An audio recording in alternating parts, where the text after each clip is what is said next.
El 10 de octubre de 1982, The 10th of October 1982, St. Peter's Square is packed with people. More than 200,000 believers gathered for this ceremony, the canonization of Maximilian Mary Kolbe,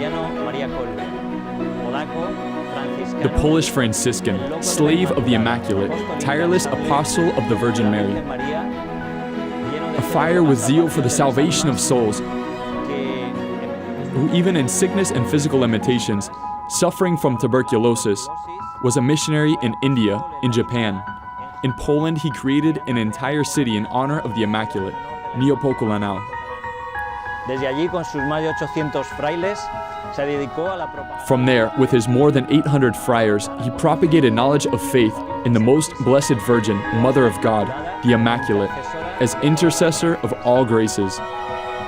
En aquella ceremonia del 10 de octubre de 1982, In that ceremony of the 10th of October 1982, there was a certain sense of expectation, because Maximilian Kolbe had been beatified as confessor of the faith. But some were expecting that there might be a change.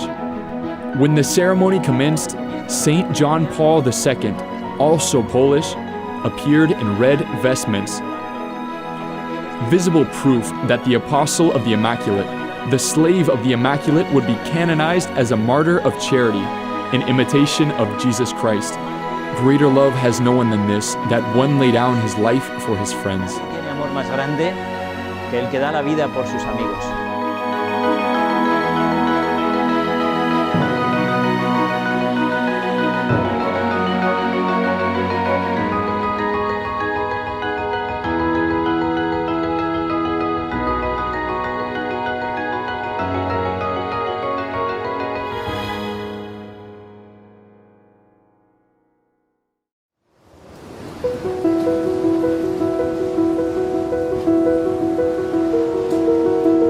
His parents were poor weavers. They designed items of clothing as a livelihood, selling them to Jewish merchants.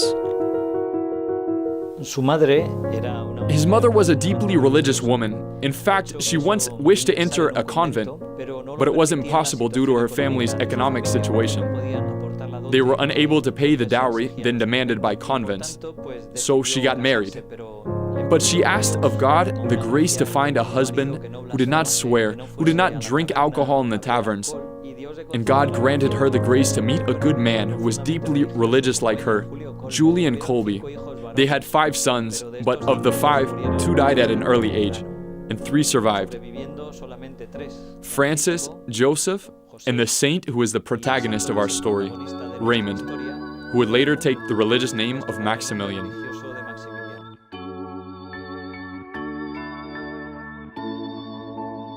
One of the best-known episodes in the life of St. Maximilian Kolbe is the dream he had as a small child. And in this dream, he saw the Blessed Virgin Mary approaching him, holding 2 crowns. The first was the crown of martyrdom, and the other was the crown of purity. And she asked him which of the 2 he would have. And audaciously, he asked for both of them. His family moved to a town called Pabianice, close to Lodz. And while there, some Franciscan friars crossed the Russian border to preach a mission in the town parish.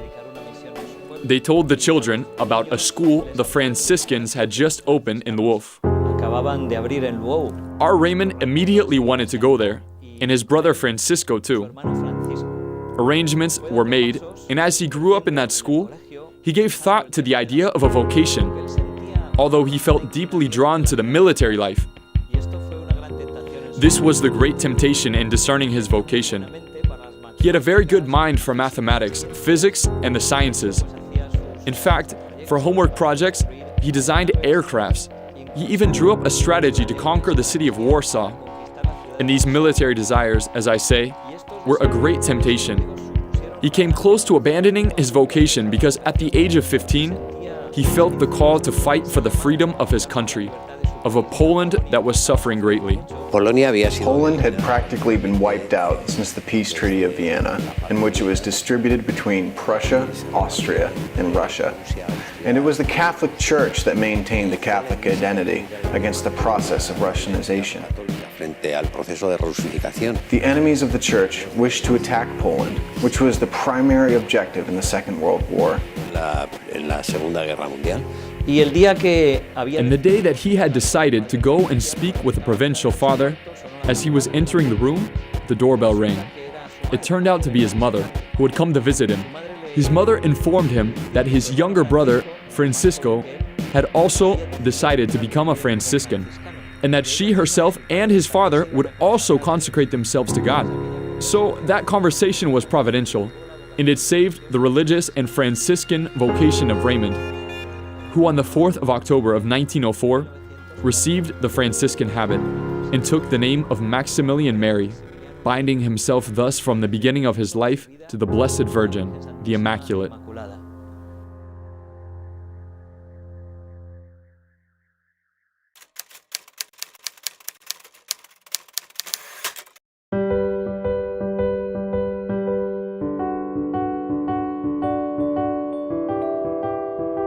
Once he had completed the novitiate, the provincial father wished him to continue his studies in philosophy in Rome. His first reaction was to ask with tears to be removed from the list, but after praying a while, he returns to the provincial to say to him, "Do with me as you wish." To which the provincial responded, "You will go to Rome." He lives in Rome from 1912, approximately, until 1919. There, he receives entire formation for the priesthood. In 1914, he makes his solemn profession of vows. The Roman period was fundamental for Maximilian because it provided the basis for all that came afterwards. During his time in Rome, Kolbe begins to suffer the first symptoms of his sickness, frequently coughing blood and violent hemorrhages, sure signs of tuberculosis. But thanks to his firmness of character, he manages to continue his studies, and he begins to experience the first callings to found the Militia of the Immaculate. With the permission of the rector, we would gather in secret in a locked cell before a small statue of the Immaculate, with 2 lighted candles. Dispensed from attending classes due to my condition, I drew up a sketch of the work for the Immaculate and sent it to the Father General. He gave his blessing and expressed the desire that it be propagated among our young people. The militia will be an association committed to fighting against the Freemasonry and the servants of Lucifer. To think that such a tremendously grand project could have its origin in such humble simplicity is a sign, in my mind, of the truly spiritual nature of the Militia of the Immaculate. To dedicate oneself to the Immaculate Mother of God is to commit oneself to the mystery of the Incarnation that is really begun in the womb of the Immaculate One. Having finished his studies in philosophy and theology, Maximilian is ordained priest on the 29th of April of 1918. He is ordained in the Church of Sant Andrea della Valle and chooses to celebrate his first Mass in a church with a very special altar, the altar of the Miraculous Virgin in the Church of Sant Andrea della Frate.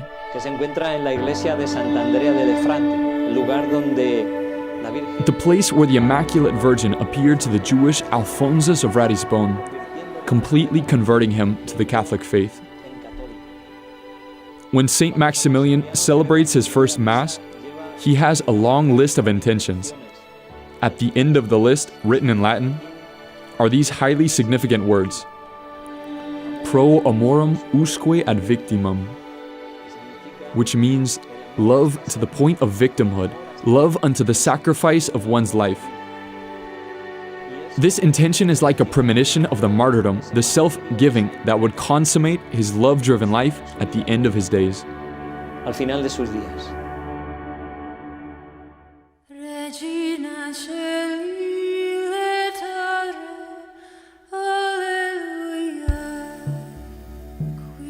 I wish you to take possession of me as soon as possible and in the most perfect way, and that I too may possess you, that as soon as possible I be truly yours, without limits, without conditions, irrevocably, eternally, and you mine.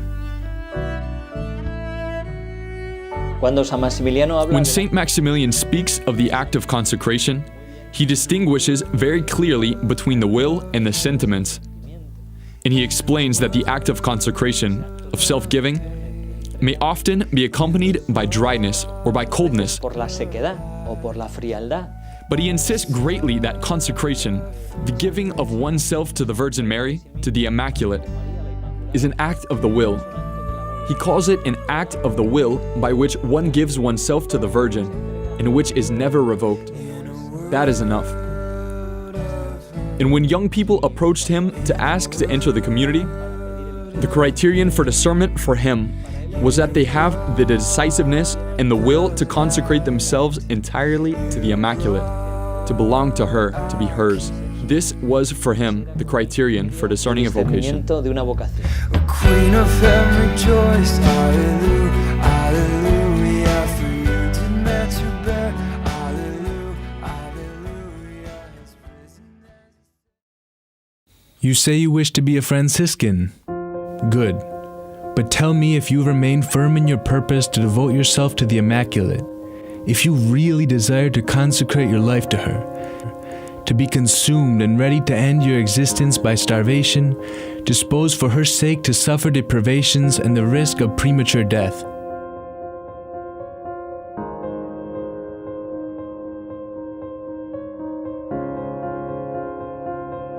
Maximilian completes his studies in Rome, and his superiors ask him to return to his homeland.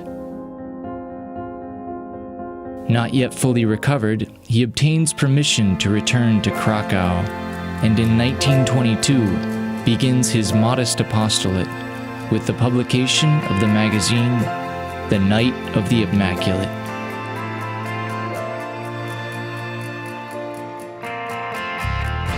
It begins in the form of a few pages of the cheapest paper he could find. It is not a political magazine, rather, it is totally dedicated to the glory of the Immaculate. Do not write anything that the Virgin Mary could not sign. Having made the decision to build a city for the Immaculate, which would be called Neopomuceno, he realizes the need to seek land to build on, and finds the perfect plot, quite close to Warsaw. It is an enormous plot, the property of a count, Count Lubecki. And Maximilian goes to speak with him, bringing with him a small statue of the Virgin, which he places on the table to act as mediator in the negotiations. Para que sea como la mediadora en las negociaciones. And when Count Lubecki asks for a very large sum of money, a price too high for that piece of land, Saint Maximilian is forced to say that he is unable to pay it. And he left, leaving the little statue of the Virgin on the Count's table. The Count asked, "What do I do with this statue?" He answered, "Just leave it where it is." It was a tactic, of course, and the Count was left looking at the statue every day. Little by little, his heart was stirred by having said no to the Virgin, giving that he was refusing her the land needed to build her a city. In the end, that little statue on the table touched the heart of Count Lubecki, until finally, he sold to Saint Maximilian for a very low price the land needed to build Neopomuceno. Ese terreno que necesitaba para construir Neopomuceno.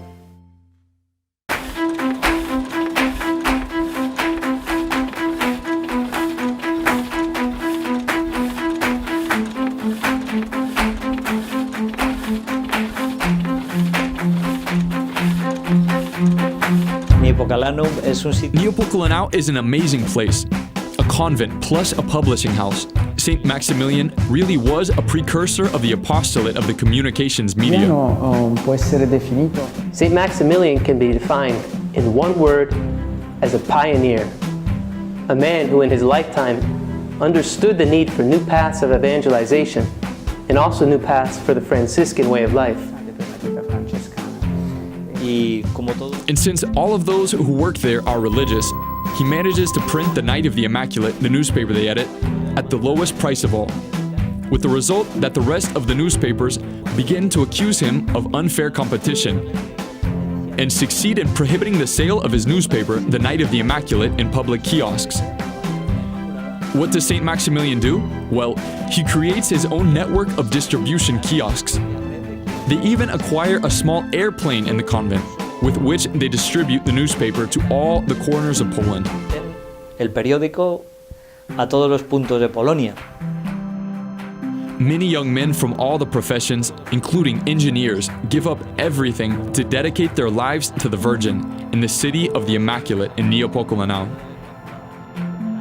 Many vocations came to Niepokalanów. The word incredible is justifiable. Comparing the numbers to today's statistics, one is rendered speechless. It was the ideal of the Marian life that drew the young men there. In fact, most of the vocations were religious brothers, not priests. This is interesting. They worked for the Immaculate. They felt that impulse to work for the Immaculate. That's how they spent their days and their life, apart from the times of prayer, which were fundamental. St. Maximilian writes, "The strength of Niepokalanów is prayer. Above all else, prayer." The first thing he does when he founds the city of the Immaculate is to build a solid chapel, very solid. This building is the very first thing. All the rest would follow.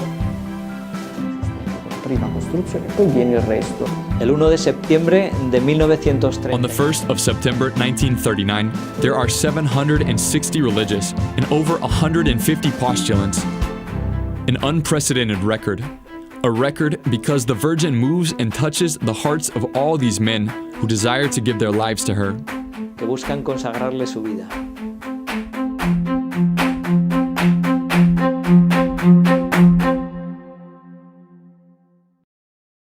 Do you speak Japanese? No. Do you have money? No. Then what are you going to do? I will turn to my usual protectors.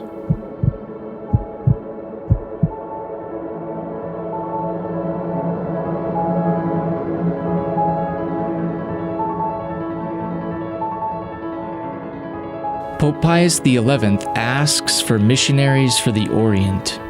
Father Maximilian feels a great attraction to the missions. He wishes to found another city for the Immaculate in Japan. San Maximiliano sintió desde joven. St. Maximilian felt this call to the missions in his early youth. It may be said in the form of a fascination with the Orient. And although still weak of health, he obtained the permission of his superiors, along with 4 other Franciscans of his order, conventual Franciscans, to set out for Japan. It's a long way from Poland to Japan, hours and hours by train, by boat. And in these long hours, he does not cease to work.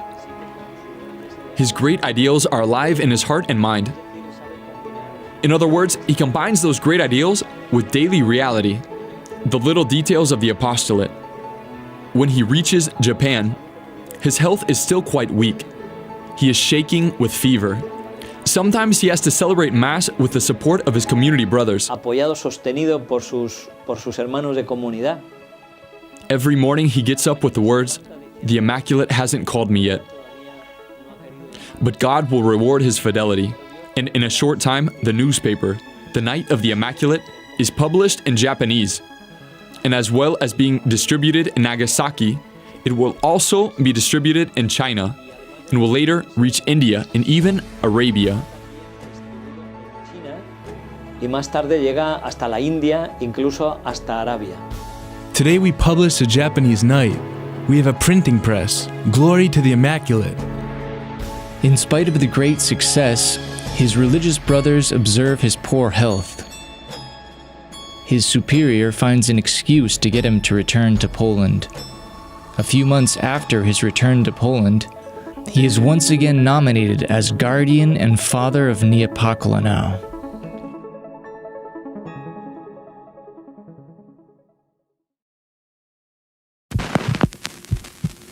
It is very possible that when you receive this letter, something may have happened.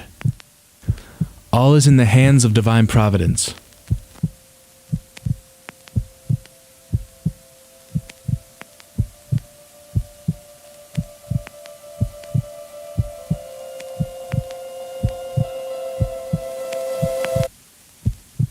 Und so grüße ich euch denn als meine alten, treuen Ex-Männer.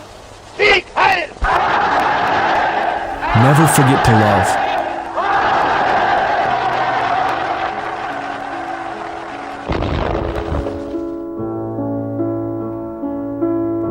In 1939, Hitler's tanks crossed the border, sweeping aside the Polish cavalry. It is often forgotten that the Second World War, which begins with the invasion of Poland, is the work not of the Nazis alone, but of the Nazis and Communists together. The Nazis invade Poland on one side on the 1st of September, and 15 days later, the Communists invade from their side. On the 5th of September, the printing presses of Niepokalanów are stopped by the bombing of nearby Warsaw. My sons, a pitiless combat approaches. I do not know exactly what will happen in Poland, but we must expect the worst.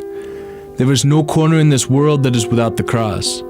Let us not run away from it, and if necessary, let us take it upon our shoulders and carry it with a good spirit for love of the Immaculate. In February of 1941, Hitler prepares his great offensive against Russia, crushing poor Poland under his feet, while the Russians, on the other side, filled the pits of Katyn with Polish officials. On February 17th, the doorkeeper informs Kolbe that a convoy of vehicles is entering Niepokalanów. He hangs up the telephone and murmurs, Yes, Mary. Kolbe greeted the soldiers at the threshold. Praise be Jesus Christ. He is sent to prison in Pawiak. On May 28th of 1941, Kolbe is sent to Auschwitz.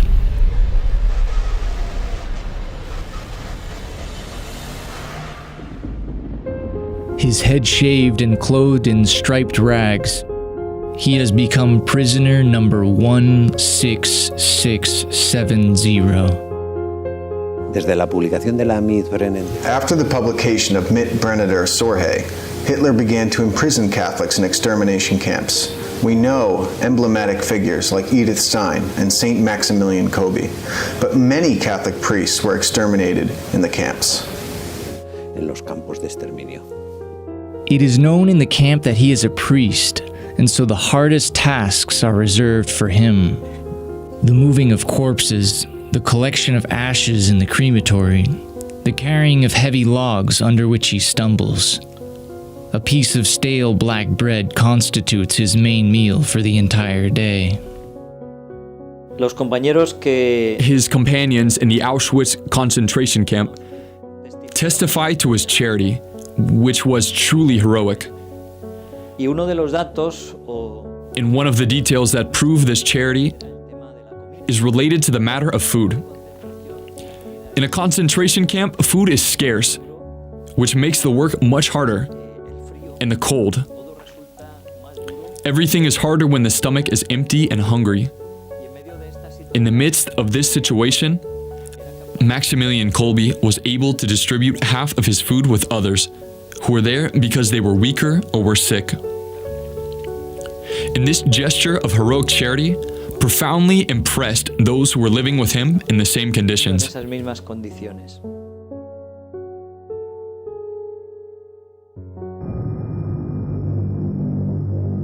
the 30th of July, after work, the entire camp is ordered to stand in line.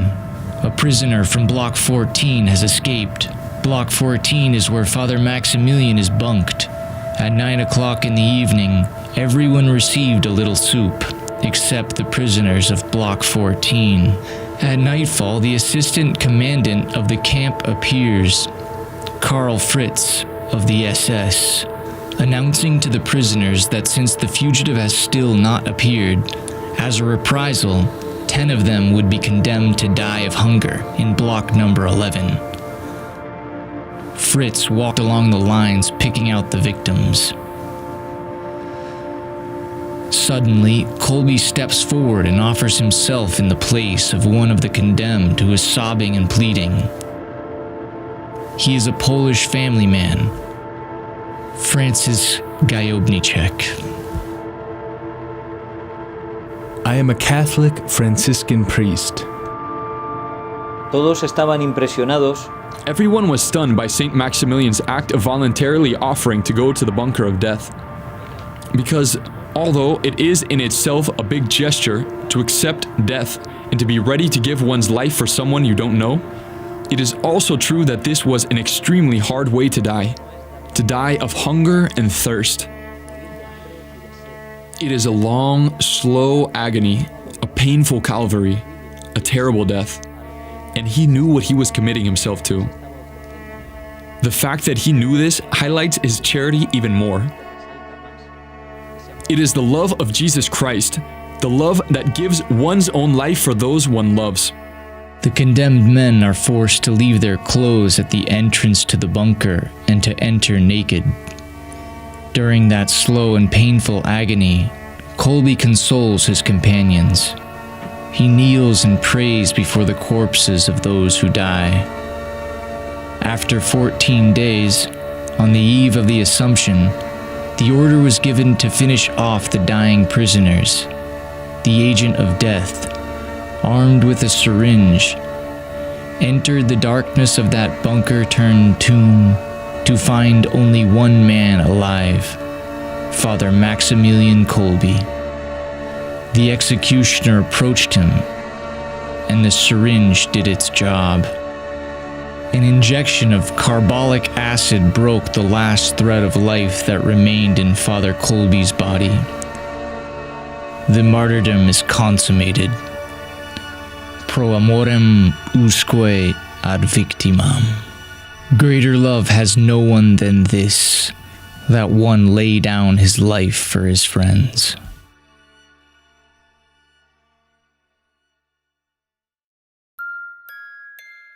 It could seem that the life of St. Maximilian Kolbe had a sad ending, and that the life of a man so generous, so great, so giving, has been swallowed up by the black mouth of ideology, of those political powers that seek to fight against God. As St. Paul says in the letter to the Romans, they try to imprison the truth in injustice. But the power of God, the love of God, the blood of the martyrs always prove to be more powerful than the forces of evil. And far from stamping out that life, it rises anew, producing, like the grain of wheat, new fruits. Fruits of holiness, fruits of enthusiasm, fruits of new life, fruits in the form of lives given to God, consecrated to Him. Es impresionante la vida de San Maximiliano. The life of Saint Maximilian is astonishing. Its vitality, its Marian dimension, the complete belonging to the Virgin, the consecration of one's life to her. It goes to show that Marian devotion, when it is authentic, when we truly enter the school of Mary, when we are children of the strong woman who stood at the foot of the cross, she transmits to her children that strength, that generosity, that fidelity unto the gift of oneself, the complete giving of the self.